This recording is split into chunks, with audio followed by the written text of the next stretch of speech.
మీ ఇంట్లో మొదటి కోటీశ్వరుడు మీరే అవ్వాలనుకుంటున్నారా? ఈ ఫైనాన్షియల్ వెబినార్ లో ఇప్పుడే జాయిన్ అవ్వండి.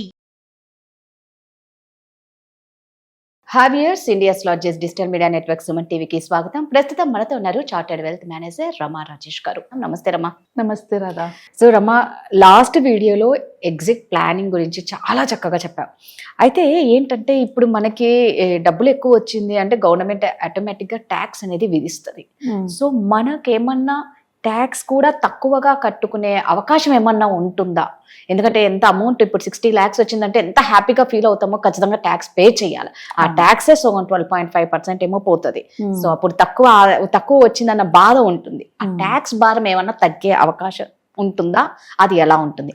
అయితే ఈ టాపిక్ చెప్పే ముందు రమ వెబినార్ క్లాసెస్ స్టార్ట్ చేస్తున్నారండి. సో ఆ వెబినార్ క్లాసెస్లో ఏమేమి ఉంటాయి, ఎప్పటి నుంచి స్టార్ట్ అనేది డీటెయిల్గా మా వ్యూయర్స్కి ఒక్కసారి చెప్పి స్టార్ట్ చేయి. ఫస్ట్ ట్యాక్స్ గురించి మాట్లాడాలంటే ఇది ఎగ్జిట్ ప్లాన్ లోకే వస్తుంది. బట్ దానికన్నా ముందు మీరు అన్నట్లు మన వెబినార్ లోని ఫస్ట్ మనం తెలుసుకోవాల్సింది ఇన్వెస్ట్మెంట్ ప్లానింగ్. దాన్ని ఎలా ప్లాన్ చేసుకోవాలి అంటే ఫైనాన్షియల్ ప్లానింగ్ లోని 5 different కాంపోనెంట్స్ ఉంటాయి. అవి చాలా చాలా ఇంపార్టెంట్. అంటే ఒక మెట్ ఎక్కాలి అంటే గ్రౌండ్ ఫ్లోర్ నుంచి ఫస్ట్ చిన్నది ground, first second, third, fourth అట్లా 5th ఫ్లోర్కి వెళ్తాం స్టెప్ బై స్టెప్.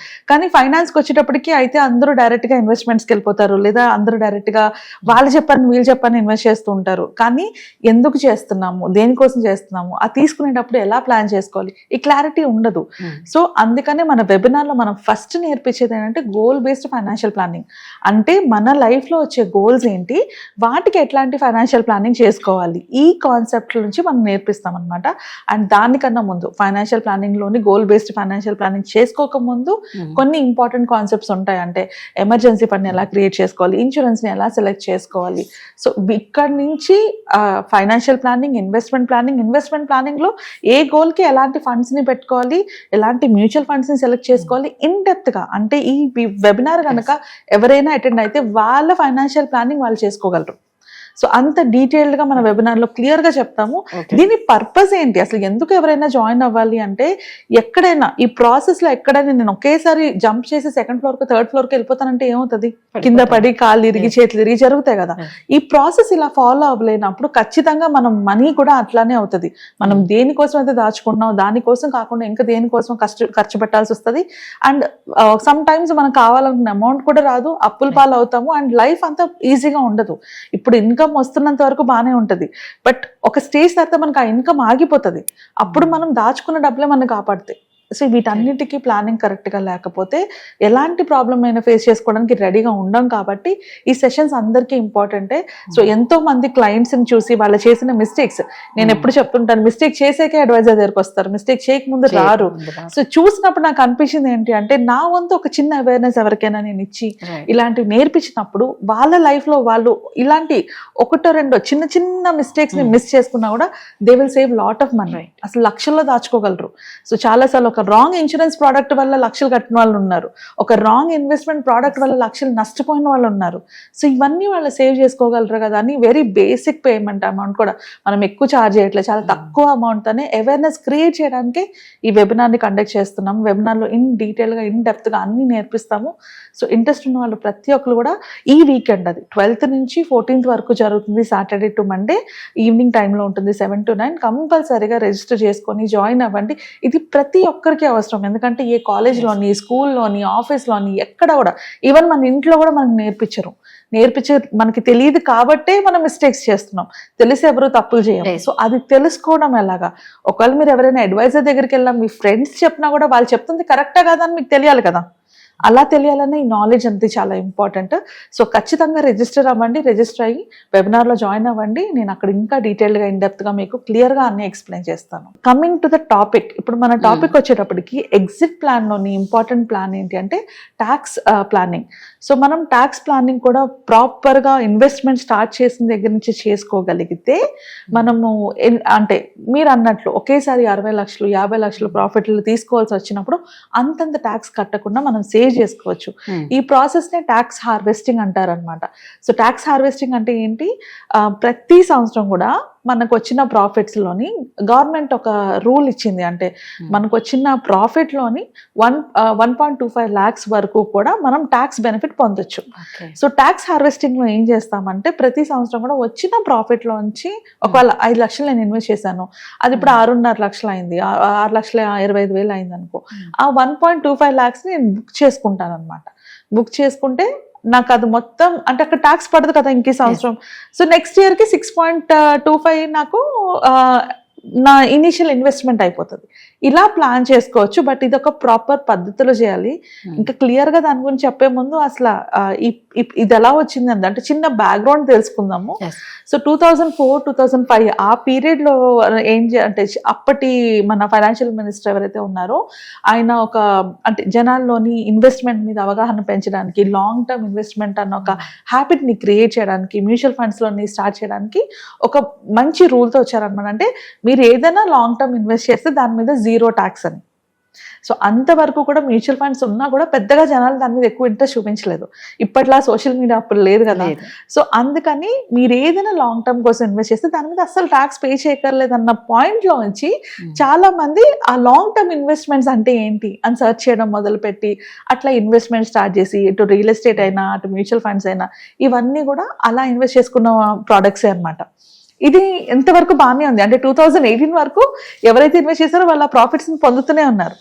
2018కి వచ్చేటప్పటికి ఓన్లీ మ్యూచువల్ ఫండ్స్ లోనే 1,60,000 కోట్ల వరకు లాంగ్ టర్మ్ గెయిన్స్ వచ్చాయన్నమాట. సో గవర్నమెంట్ కి ఇక్కడ ఒక పెద్ద కనిపించింది, అంటే ఇన్వెస్ట్మెంట్ అంటే ఒక అర్నింగ్ ఆపర్చునిటీ కనిపించింది. 1,60,00,000 జనాలు దాచుకోగలుగుతున్నారు, దీంట్లో మనం ఎంతో కొంత ట్యాక్స్ తీసుకోవాలి అనేసి. అలాగని ట్యాక్స్ తీసుకుంటా అంటే ఊరుకోరు కదా.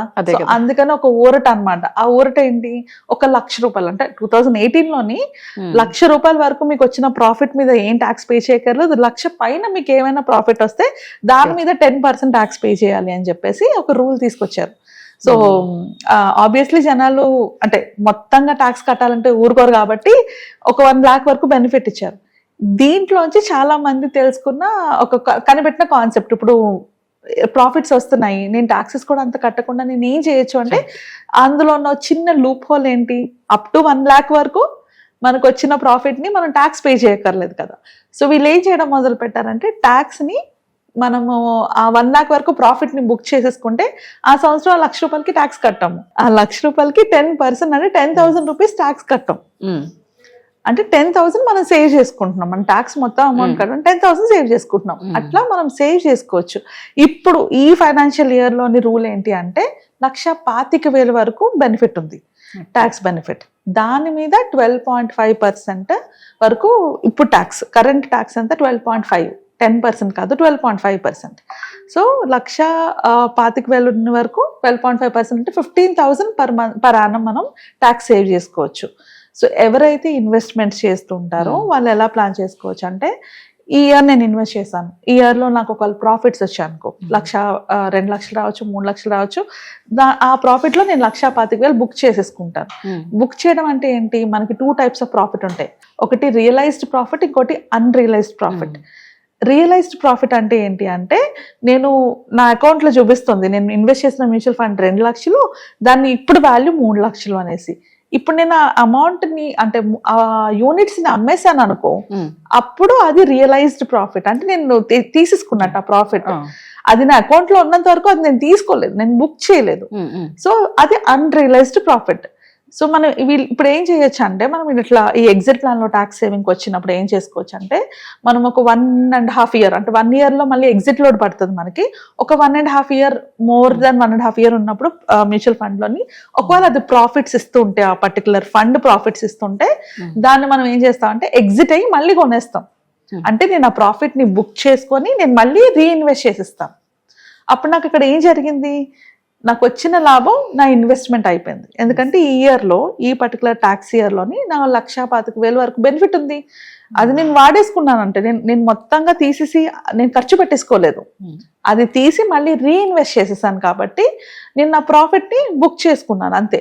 అక్కడ బుక్ చేసుకోవడం వల్ల ఈ 1,25,000 వరకు నేను లాభం పొందాను కదా. అలా ఎవ్రీ ఇయర్ మనం ఇన్వెస్ట్ చేస్తున్న ప్రతి ఇయర్ కూడా మనం చేసుకోగలిగితే ఓన్లీ ఫస్ట్ ఇయర్ మాత్రమే 1 year కన్నా ఎక్కువ ఉండాలి. మిగిలిన తర్వాత 1 year తర్వాత ఎవ్రీ ఇయర్ కనుక మనం చేసుకోగలిగితే సంవత్సరానికి 15,000 దగ్గర ట్యాక్స్ సేవ్ చేసుకుంటాం. సో అలా 5 years పాటు 6 years పాటు అంటే ఈ అమౌంట్ కూడా యాడ్ అవుతుంది కదా. అలాగే మనం ఎగ్జిట్ అయ్యే టైంకి మనం ఒకేసారి కూడా ఇలా ఎగ్జిట్ అయిన అమౌంట్ ని మనం వేరే దాంట్లో మూవ్ చేసుకోవచ్చు కూడా. దీన్ని ట్యాక్స్ హార్వెస్టింగ్ అంటారు. బట్ ఇప్పుడున్న కరెంట్ సినారియోని మన మార్కెట్ లాసెస్ లోకి వెళ్ళింది కదా. సో ఇలాంటప్పుడు కూడా ఏమైనా చేసుకోవచ్చా అంటే ఎస్, మనం మార్కెట్ లాసెస్ ని కూడా మనం అడ్వాంటేజ్ కింద వాడుకోవచ్చు. దీన్ని Part 4 లో చెప్పుకుందాము. సో దట్ ఈ నాలెడ్జ్ తెలిస్తే చాలా మంది వాళ్ళు ట్యాక్సెస్ సేవ్ చేసుకోవడంతో పాటు కూడా ఎక్స్ట్రా ట్యాక్సెస్ పే చేయకుండా ఉంటారు. ఇది legally ethically right, it's not wrong. మనం ఉన్న బెనిఫిట్ ని మనం యూజ్ చేసుకుంటున్నాం అంతే. సో అలా మనం ప్లాన్ చేసుకుంటే మనం లాసెస్ ని కూడా అవాయిడ్ చేసుకోవచ్చు, అంటే లాసెస్ ని కూడా మనకి ప్రాఫిట్ కింద యూజ్ చేసుకోవచ్చు. అది నెక్స్ట్ వీడియోలో డీటెయిల్ గా ఎక్స్ప్లెయిన్ చేస్తాను. సో అందుకే అండి అడ్వైజర్ అనేది చాలా ఇంపార్టెంట్. చూసారా, లాసెస్ లో కూడా యూజెస్ ఉన్నాయి అని తెలుసుకోవడం అనేది చాలా కష్టం. అది అడ్వైజర్స్ తో మాత్రమే చేసుకోవచ్చు. సో ఎవరికి ఏమాత్రం డౌట్ ఉన్నా కింద స్క్రోల్ అవుతున్న నెంబర్కి కాంటాక్ట్ అవ్వండి. Thank you.